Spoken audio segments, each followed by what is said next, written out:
اگر ہجڑا یعنی خواجہ سرا، جس کو عرف عام میں خسرا یا خواجہ سرا کہا جاتا ہے، اگر خواجہ سرا مر جائے تو کیا اس کی نماز جنازہ پڑھی جائے گی یا نہیں؟ اگر پڑھی جائے تو نیت مرد کی جائے گی یا عورت کی؟ تو اس کے بارے میں شرعی طور پر حکم یہ ہے کہ ہجڑا یعنی خواجہ سرا اگر مسلمان ہے تو اس کی نماز جنازہ پڑھنا فرض ہے۔ اگر وہ خواجہ سرا بالغ ہے تو بالغ مرد اور عورت کی ایک ہی نیت ہوتی ہے، یعنی اس میں مرد و عورت کی تخصیص کی کوئی حاجت اور ضرورت نہیں ہوتی۔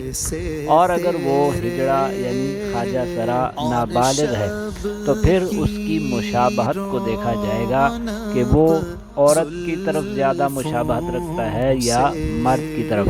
اگر وہ مرد کی طرف یعنی لڑکے کی طرف زیادہ مشابہت رکھتا ہے تو جو نابالغ لڑکے کی دعا ہے وہ دعا اس کے جنازے میں پڑھی جائے گی۔